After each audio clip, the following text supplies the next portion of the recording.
Everybody, it's April 11th, 2024, and it's 9 o'clock a.m. We are meeting in the Austin City Council chambers located in the Austin City Hall at 301 West 2nd Street in Austin, Texas, and a quorum of the Austin City Council is present. This is a joint meeting of the Austin City Council and the Austin Planning Commission, and I'm pleased to welcome the Planning Commission to be with us during this joint meeting. I will now call to order the meeting of the Austin City Council at 9 o'clock a.m., and I'm pleased to recognize the Vice Chair of the Austin Planning Commission, Avez Azar, to make comments and call to order the Planning Commission. Thank you, Mayor. With a quorum of Planning Commissioners present, I'm going to go ahead and call this meeting of the Planning Commission to order at 9:01 a.m. on Thursday, April 11, 2024, at the Austin City Council Chambers at 301 West 2nd Street, Austin, Texas. Thank you, Mayor. Thank you, Mr. Vice Chair. And again, I want to welcome everyone. As you know, this is a joint hearing, and it's a joint hearing to consider the following land use amendments, code amendments that will be considered by both the Planning Commission and the City Council. This is part of our effort to allow for robust public input and allow those recommending policy and those making the policy to have opportunities to hear comments at the very same time. The Planning Commission will meet again on April 23rd and April 30th. At those times, there will be the chance for further public comment and input that the public may have. If the Planning Commission is ready at that time, it will be able to vote on recommendations that it will make to the Mayor and the City Council at that time. The City Council, we're scheduled to meet on May 16th. Again, if we're ready, we'll be posted to vote at that time. Prior to that, we will have a work session on this item on Tuesday, May 14th. Not only will we have the chance to discuss and ask additional questions of staff, but the recommendation is that we use that date, like we have done in the past, to lay out proposed amendments that different members of the council might propose at the May 16th council meeting.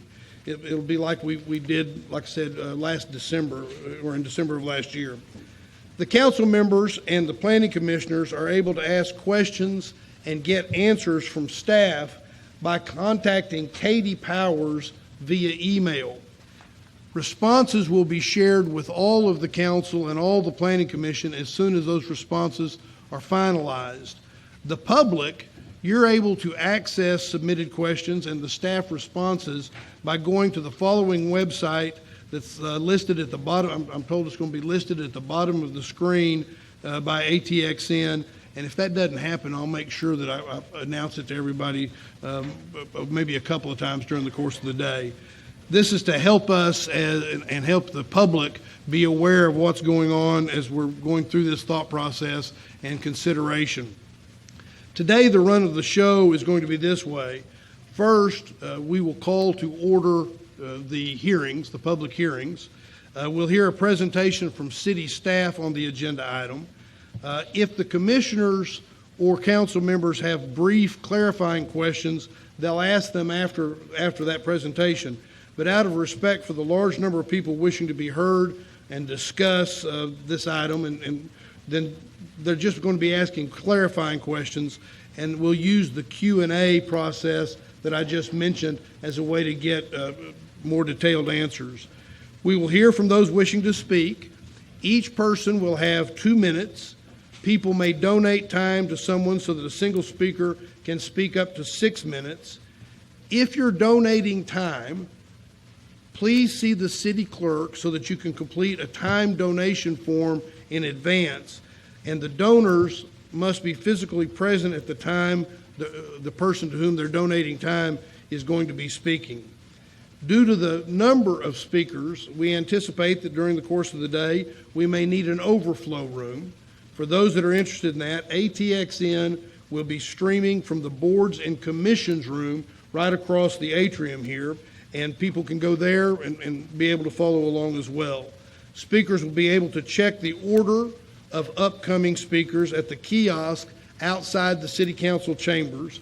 I ask you once again to please be patient with the system with the numbers that we have, but you'll be able to stay up to speed and know where you are in the rotation based upon those kiosks. I also ask that please try to stay within the 2 minutes that you've been given out of respect for those who are wishing to speak, but they may be following you. In order for us to remain efficient and respectful of time, we've set up 2 podiums, and you can see the 2 podiums in front of us here. Those are for the speakers to use. As your names are called, we'll ask you to come down toward the front so that you'll be ready to speak, and please just alternate between the 2 podiums. When a speaker's finished, then the other speaker will be in a position to immediately begin. And like I say, there are seats down front that we hope that you'll utilize so that we'll be able to move efficiently and respect your time. There will not be a vote. This is a public hearing only. So with that, members, and without objection, I will now open the public hearing for this joint meeting of the Austin City Council and the Austin Planning Commission, and I will turn it over to Veronica Briceño, Assistant City Manager, to begin the presentation. Councilmember Allison Alter. Thank you. Mayor, did I hear correctly that we won't be taking this up for discussion as a council till May 14th and then be voting on May 16th? Well, that is the way the current schedule, as you know, was originally set out. We have opportunities to bring it up at other times, but that's the current schedule. Okay. I'll just want to register that I do not believe that's enough time for something of this magnitude to air amendments and other things that people may be bringing forward for the community or even for us as council to be able to digest the material, so that I think we really need to think seriously about having some time when we're talking about things before May 14th so that things can be daylighted. It is not always easy to see what the ramifications are of something that someone brings forward that quickly, and this is a series of large steps, and there's nuances across all of them, and so I think that we need to build in some time for us to have discussion and to air what may be amendments that people may be bringing. Great, thank you, Councilmember. Yes, Councilmember Kelly. Thank you very much for the recognition. I'm curious to know if we might be able to have some dedicated time on a future council work session so that we can discuss this prior to taking that vote, if that might be the right route to take. Well, hearing the request, we'll look at how we make that happen, because we want it to be a robust discussion. Any other comments before we begin? Thank you both. Ms. Briceño, I'll recognize you. Good morning, Mayor, Mayor Pro Tem, council members, and planning commissioners. I'm Assistant City Manager Veronica Briceño, and I'm happy to be here with you today. We're holding a joint public hearing about a package of code amendments that support transit, housing capacity, and the transition to electric vehicles. The proposed changes enable equitable transit-oriented development along the proposed Project Connect Phase 1 light rail, update compatibility standards citywide, allow single-family homes to be built on smaller lots, and allow properties to be used exclusively for charging electric vehicles. Collectively, they will unlock opportunities for more housing, including affordable housing, throughout the city and along our busiest transit corridors. The regulations for electric vehicles charging sites will help make this green mobility option more available to all Austinites, but in a way that supports the council's other mobility and land use goals. These code amendments will also help us be more competitive when applying for federal funding for the Project Connect Light Rail Transit Program. Finally, these changes have been informed by years of community conversation, and they were requested by the City Council after careful deliberation. Staff has worked very hard to develop these proposed amendments over the past several months, and I thank them for that. We are proud to present them to you today, to you and to the community today. And with that, I'm going to turn it over to Andrea Bates, our Assistant Director of the Planning Department. Thank you, Andrea. Good morning, Mayor, Mayor Pro Tem, Council members, and Planning Commissioners. I am Andrea Bates, Assistant Director with the Planning Department, and I am joined by 4 colleagues who will be providing an overview of the proposed amendments: Eric Thomas, Laura Keating, Jonathan Lee, and Warner Cook. The 4 code amendments we'll be describing today are electric vehicle charging use, Home Phase 2, which is smaller lot sizes for 1 unit, citywide compatibility changes, and an equitable transit-oriented development, or ETOD, overlay. The goals for these amendments are to unlock opportunities for additional housing and to make our city more walkable, transit supportive, and environmentally friendly for all residents. The timeline for these amendments Andrea, includes... if you don't mind, we can't hear you. Can we Oh. get the mic increased, please? Thank you.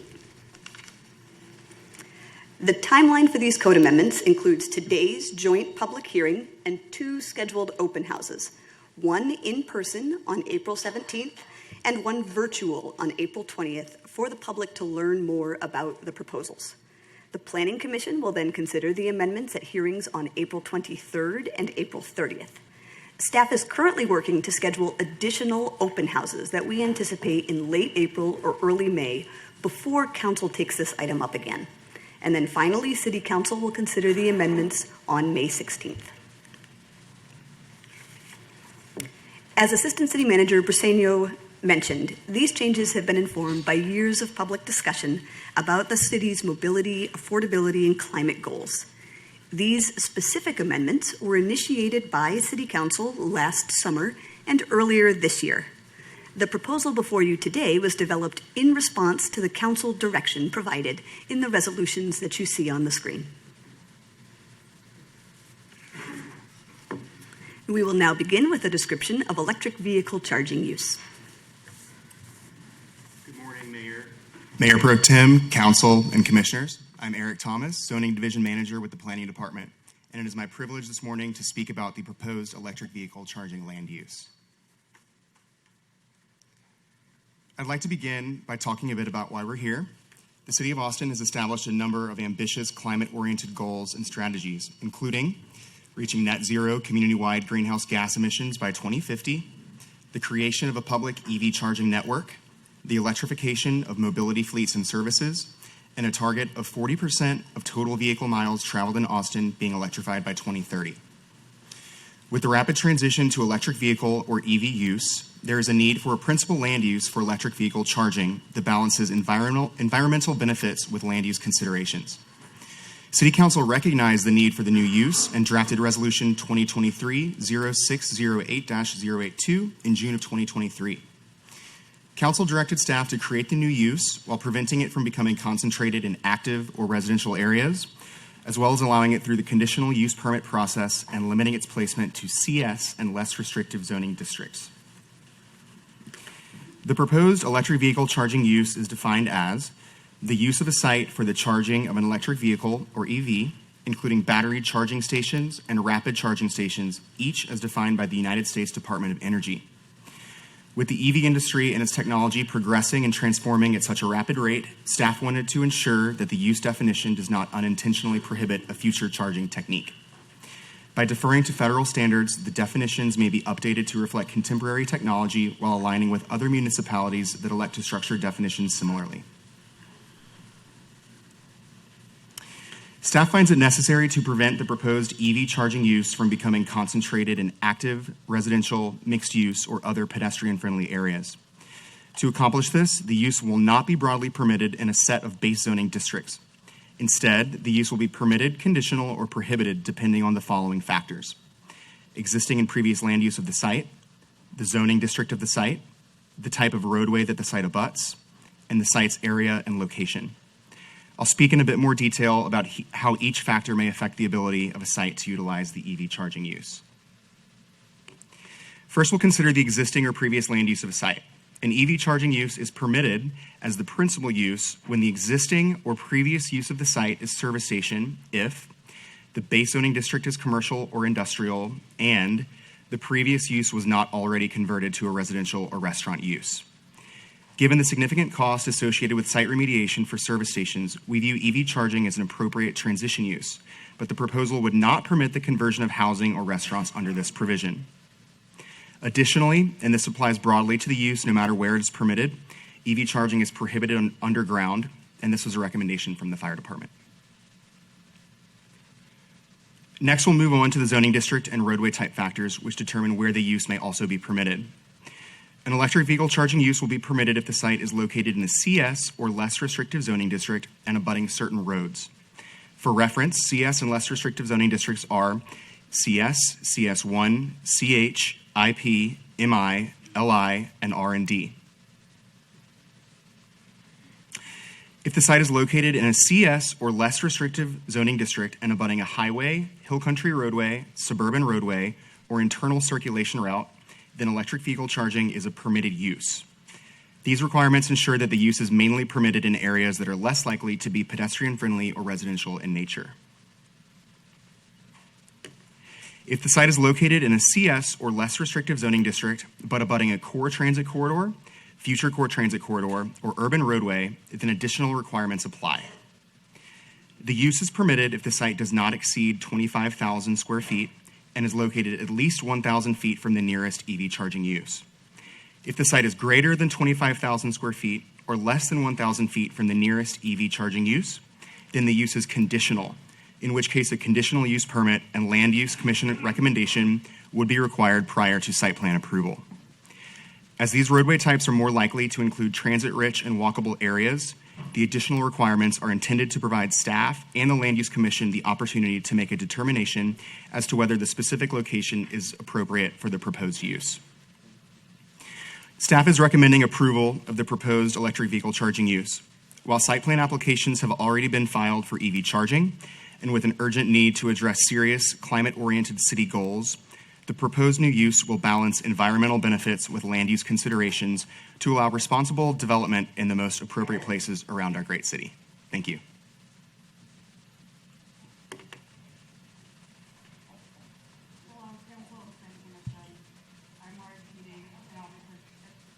Please make sure that the microphone's on. Hello, Council and Planning Commission. I'm Laura Keating with the Project Connect office, and I'll be presenting on this phase of the home amendments. The primary goal of the home amendments is to create more housing options that are attainable for more Austinites. The proposed amendments under Phase 2 expand on previous changes.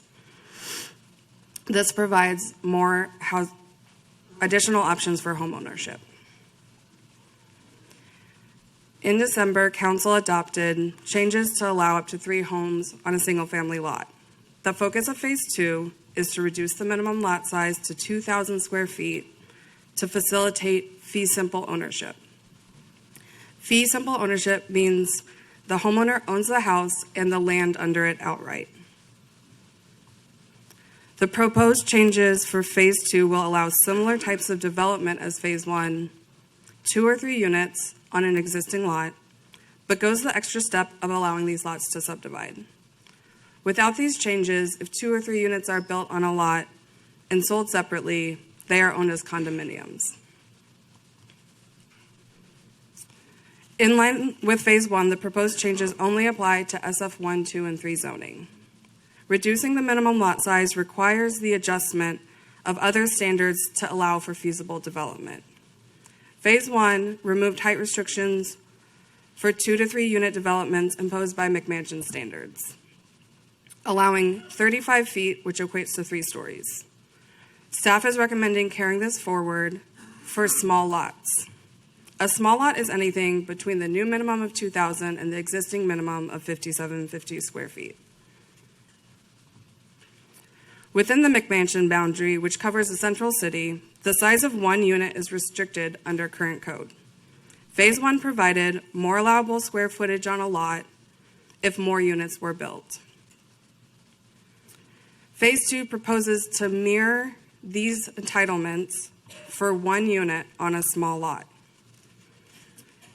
These unit size maximums allow slightly more area in relation to the lot size for smaller lots, guaranteeing each lot 1,450 square feet homes, which provides for a comfortable 3-bedroom unit. In no case do the proposed standards allow larger houses than what is permitted in Phase 1 and other parts of current code. Outside the McMansion boundary, staff is recommending a no unit size cap. This is aligned with current code and with Phase 1.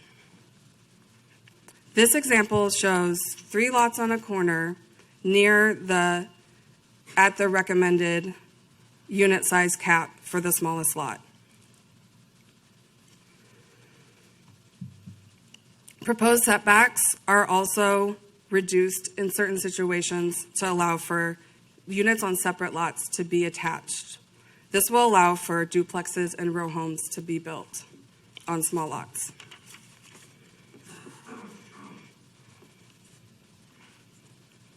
The staff recommendation also includes design standards. The goal of these are to provide open space along the street, reduce the impact of driveways, preserve curb space for street parking and trash collection, and to promote walkable building design. Design standards include requiring a street-facing entrance, limiting the amount of driveway or impervious cover in the front yard, and restricting the size of street-facing garages or carports. Lot width minimums vary based on the type of driveway access needed for each home to ensure that there is adequate space along the street for driveways and utilities. Shown here on the left, the lot width minimum with a single dedicated driveway is 30 feet. The minimum for other types of access is 20 feet. On the right, we see attached units with a shared driveway. Other types of access include alley access, shown on the left, and access from a side street. On the right, we see row houses without parking, taking advantage of the minimum lot width of 20 feet. While it is expected at this time that most new housing will provide parking on site, Austin recently removed the requirement to do so, providing flexibility in the future for projects that are close to transit or do not need parking. Due to the proposed reduction in lot width and lot size, we expect that more flag lots will be created under this proposal. A flag lot is shaped like a flag. It has a narrow strip of land, which we call the flagpole, that extends to the street. And the purpose of the flagpole is to provide water utility access to each home. The proposed changes reduce the width of the flagpole to allow for more lots to subdivide while maintaining enough space for utilities. The staff recommendation also includes a change to current code to ensure that all new impervious cover is accounted for. Previously, the flagpole did not count towards lot area, and the impervious cover along it was unregulated. This meant it could exceed the maximum. Staff recommends including this area in the future so that the overall site does not exceed the impervious cover limit. The changes to flag lot requirements will allow more existing lots to subdivide into 3 small lots, as shown above. For lots that are interior to the block, meaning they are not a corner lot, the limited street frontage provides the main constraint for subdivision because each lot must have access to the street for utilities. The above example shows how even though an existing lot is over 9,000 square feet and has enough lot area for 4 new small lots, the width only allows for 3 new lots. Additionally, there's no proposed change to utility requirements. Existing conditions such as location of utilities or environmental features will reduce the existing lot's ability to subdivide. For these reasons, staff's recommendation aims to provide as much flexibility to accommodate differing conditions in order to achieve the goals of the home resolution. In closing, we want to clarify what is not changing under this amendment. Staff is recommending no change to 45% impervious cover in SF2 and SF3 zoning. For SF1, under the proposed changes, impervious cover will increase from 40 to 45%. This is in line with the increase in Phase 1 for multi-unit developments. Regulations for 1 unit on a lot over 5,750 square feet are not changing. Additionally, regulations from home phase 1 for 2 and 3 units remain the same, including the minimum lot size of 5,750.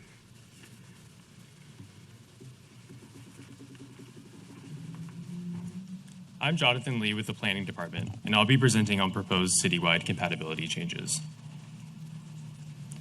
Compatibility is a zoning regulation created in the 1980s to preserve single-family neighborhoods and protect them from taller buildings and potentially incompatible uses of land. Compatibility sets height limits for properties near single-family homes. These height limits are more restrictive than the height limits that would otherwise apply.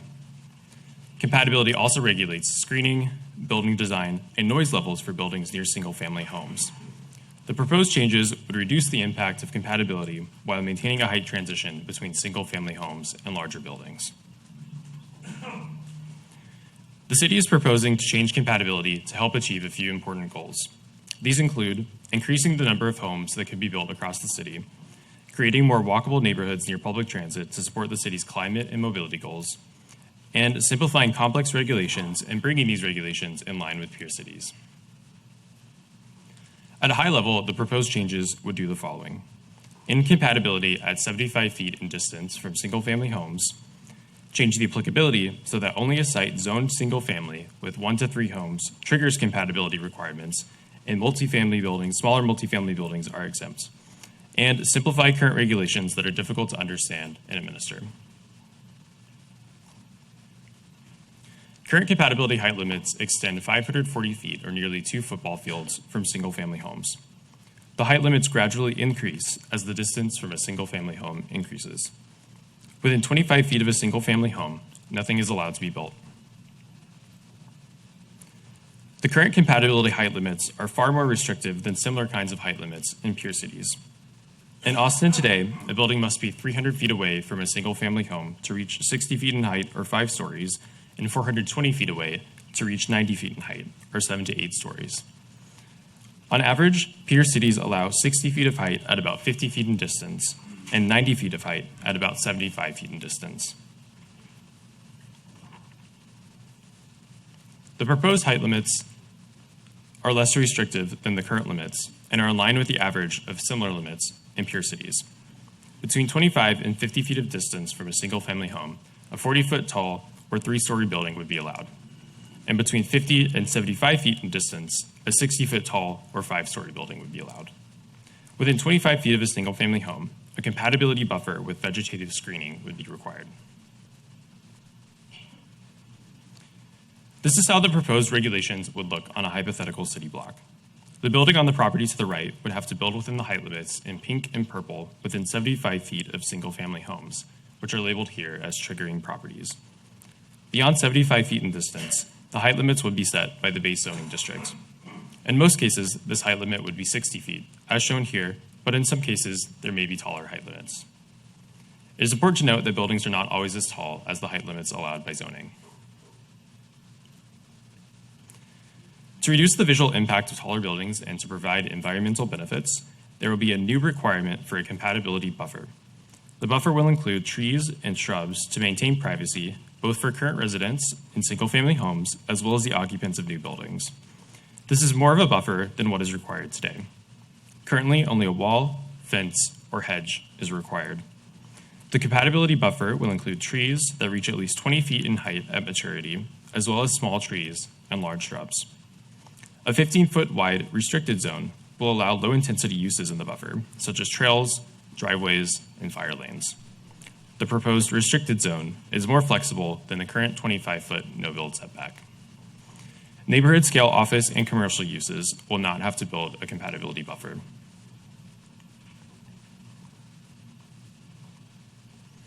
Additional requirements will also help minimize the potential impacts of larger buildings. These include keeping existing screening requirements for vehicle lights, dumpsters, mechanical equipment, and outdoor storage, and adding a requirement to screen outdoor common spaces. Existing noise limits for mechanical equipment and a requirement to shield outdoor lighting will also be maintained. The proposed changes would allow more homes to be built across the city. Current compatibility regulations limit housing capacity by around 82,000 units. Housing capacity is a projection of how many units could be built if every property were to develop or redevelop under existing zoning regulations. The proposed changes could unlock 76%, or about 63,000 units, of that lost capacity. These changes would help achieve the goal in the 2017 Strategic Housing Blueprint of creating 135,000 homes in 10 years.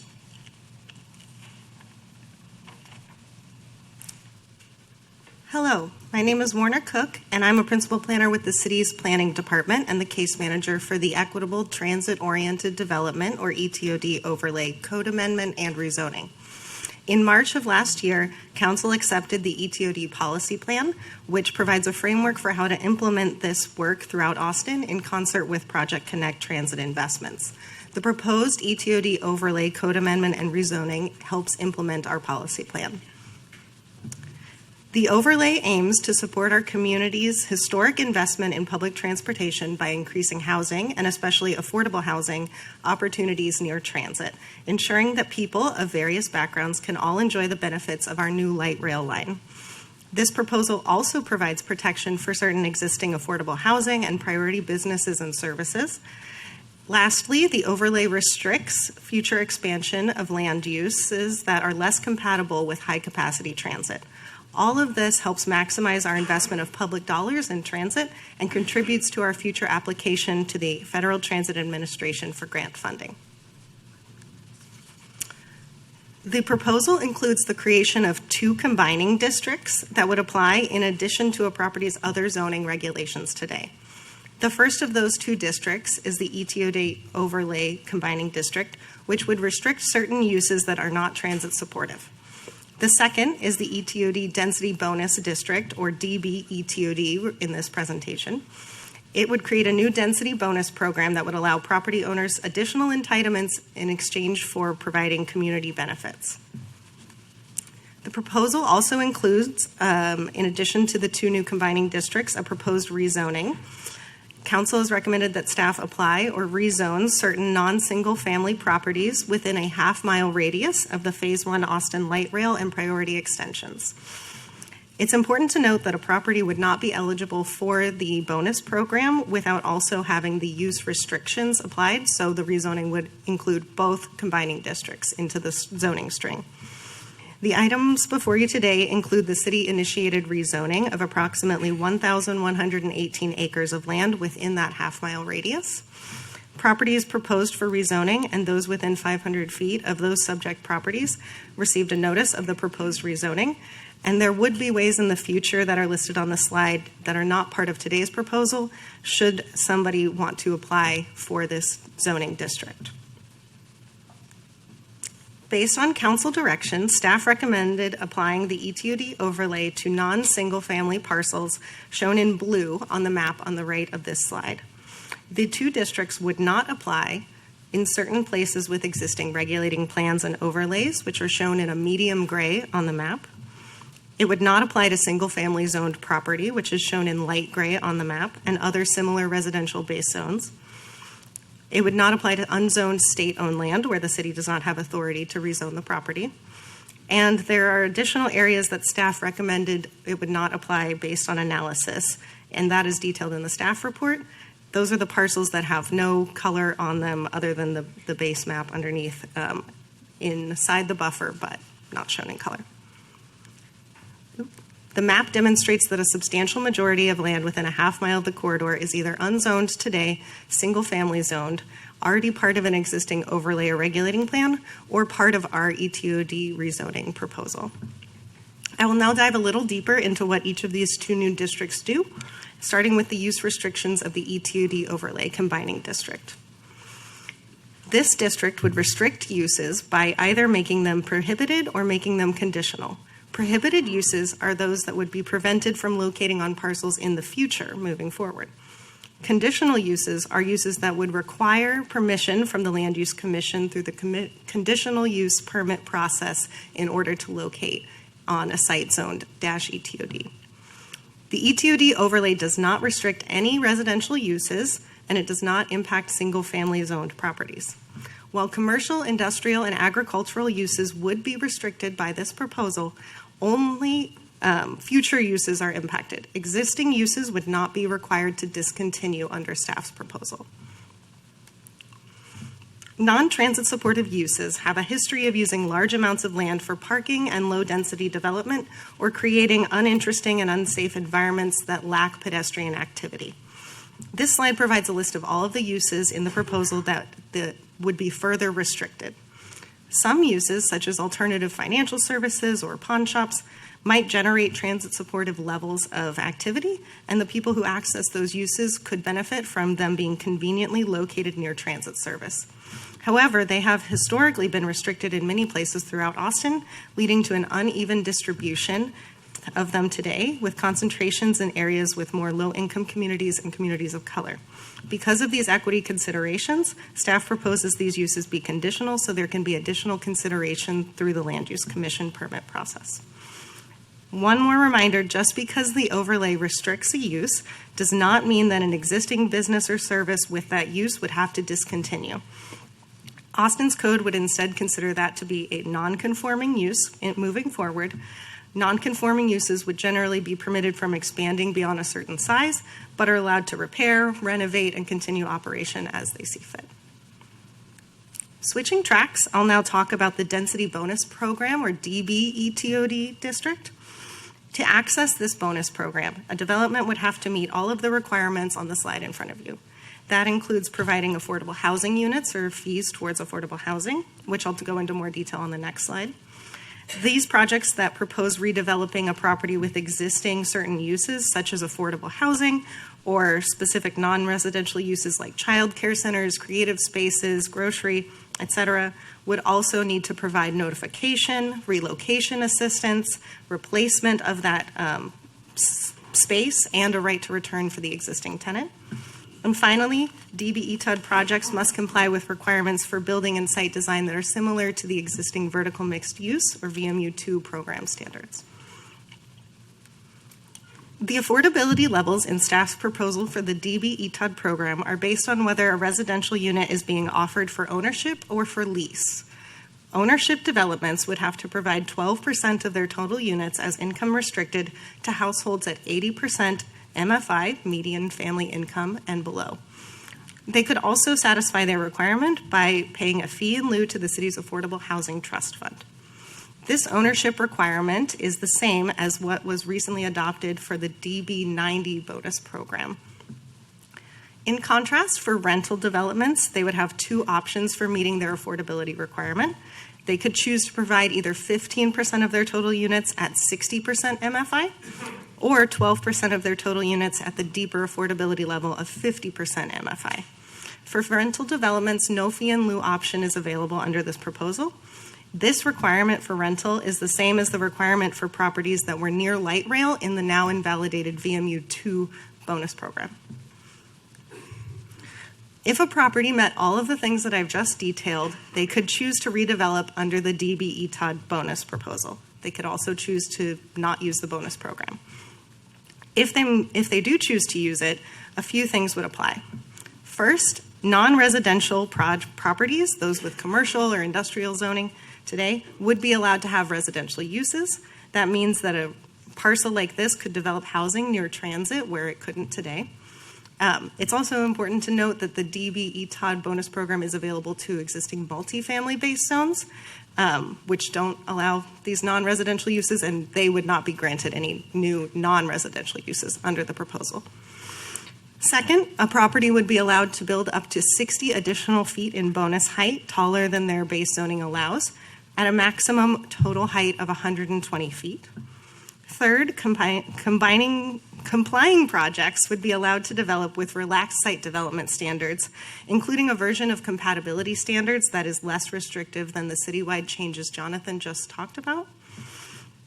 It's important to note that the existing impervious cover limits would still apply to a site zoned DBETOD, so nothing changes there.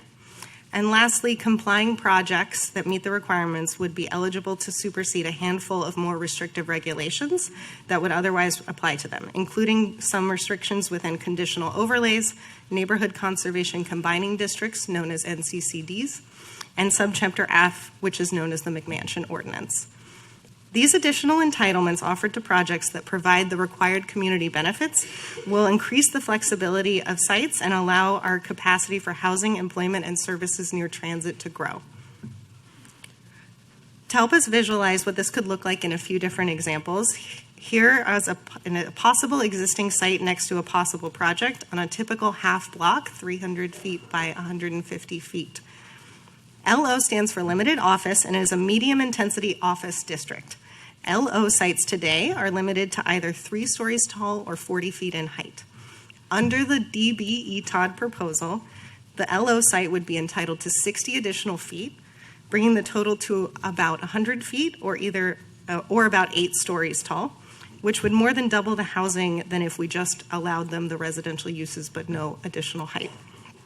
The same impervious cover limits would apply, meaning that some of the site would still be reserved without a structure on it, and the building would be allowed to be closer to property lines than it otherwise would, which helps with an active pedestrian-oriented public realm. Importantly, the new building also includes approximately 150 homes near transit, with 20 or more of those being income-restricted units. Looking at a different base zone, here's another example with CS, which is General Commercial Services, one of our more intense commercial zones today. CS properties today are limited to 60 feet in height. With the bonuses of the DB-ETOD combining district, a new development could be twice as tall as it would be today, adding 60 feet for a total of 120 feet in height, which is about 10 stories. This means an estimated 250 homes could be accommodated in the new building, with 30 or more of those designated as income restricted for lower income families. The last example is on a multifamily 6 site. MF6 is the densest multifamily base zone our current code has, and it allows for 90-foot tall buildings today. Because of the restriction of 120 feet in total height, only 30 bonus feet would be available to an MF6 project under this proposal. This allows for more than an estimated 275 homes to be built close to transit, with 30 or 40 or more of those being income restricted. Of course, individual sites will continue to have unique characteristics that limit their development based on their existing environmental and topography features, drainage requirements, etc. But these examples help show theoretical projects that could be built under the bonus program and how the overlay meets the direction given to staff to equitably support our transit system and our community for years to come.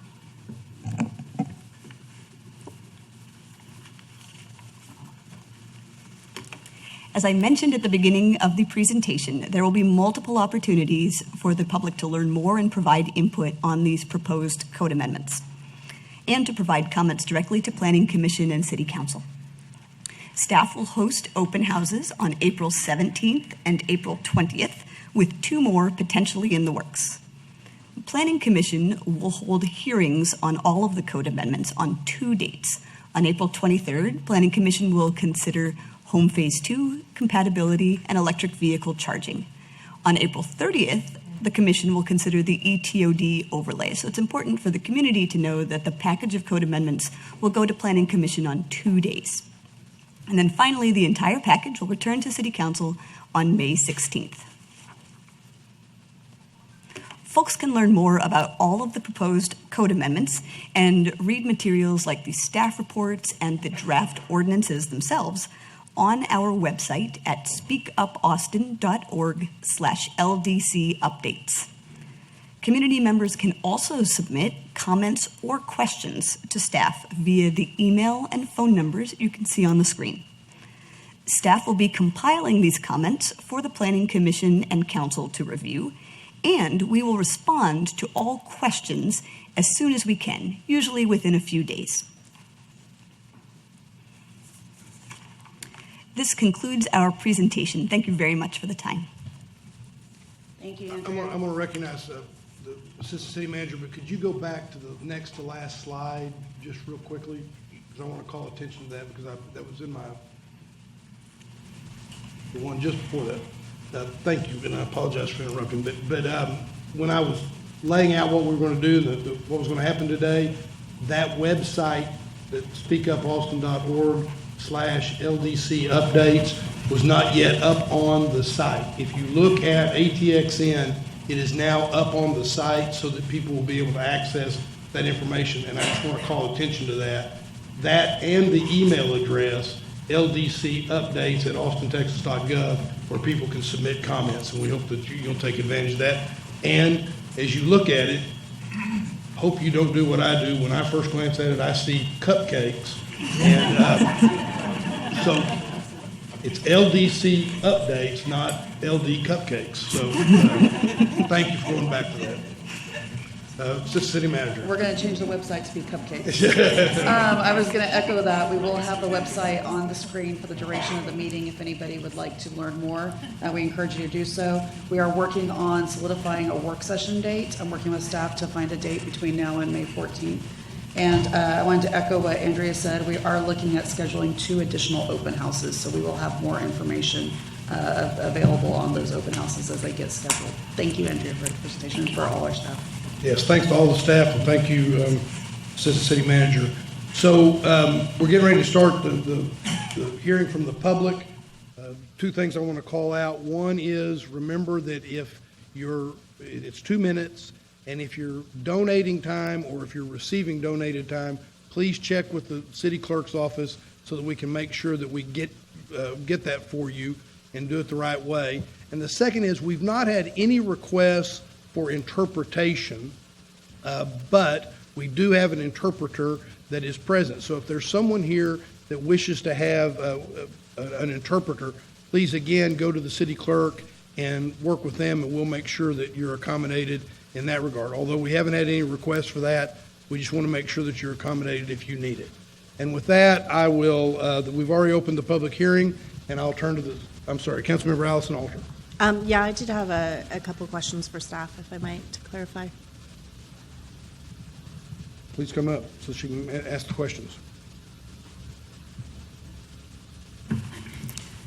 So as someone who received both notifications, I'd like you to clarify the interaction.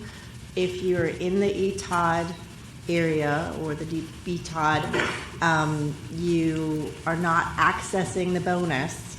How do the other phases or the other parts of this land development code impact your property? Because I think it is confusing because they're 2 different parts. And I think people who are in those ETOD areas may not understand that the home phase 2 and compatibility changes impact them as well. So could you please explain that? Absolutely. So if we are speaking to properties within the ETOD overlay general area, which is the half mile on either side of the proposed light rail corridor and planned expansions, a single family property in that area would have received the ETOD overlay notice because multifamily, commercial, industrial properties in that area are proposed to be rezoned with these new combining districts. So property near them could be rezoned and have access to new development standards. In addition to that, folks should have received a purple postcard with general information about the other amendments that we are talking about today. So the package of amendments that we are talking about had 2 types of notice. A purple postcard that went to all properties in the city, and an ETOD specific notice that went to a specific geographic area. So if you live in the ETOD area, you will have also received a purple postcard.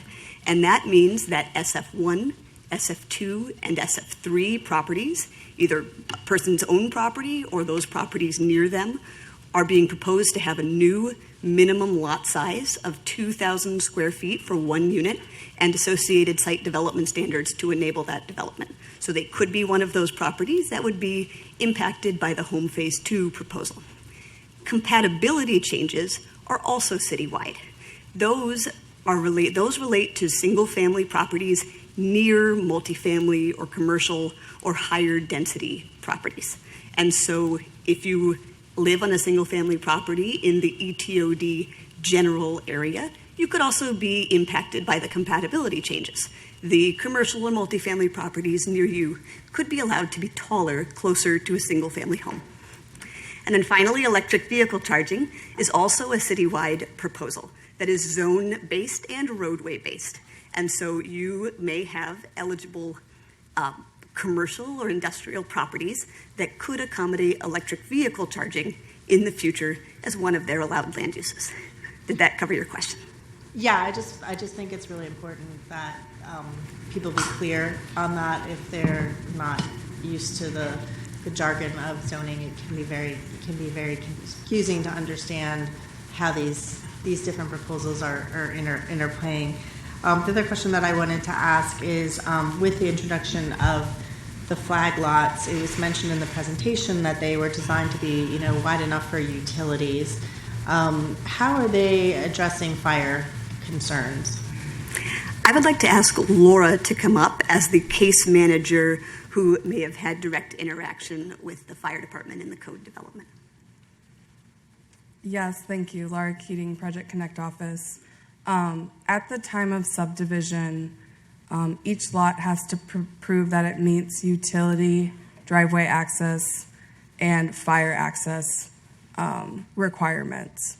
So every case will be a little different, but when they come in for a subdivision, that's when fire can review. Okay, but we are changing the subdivision rules. Well, looking at the diagrams, it doesn't look like a fire truck can fit down those roads. We have high wildfire risk in the areas, and I'm assuming that the fire department reviewed this, but I am going to get questions on this, and I want to make sure that we have some clarity on how this plays out, and that we are not unwittingly creating additional fire dangers, which I'm hoping has already been vetted, but I would be more comfortable having some answers. Yeah, we will make sure that fire is represented at the next meetings to answer specific questions.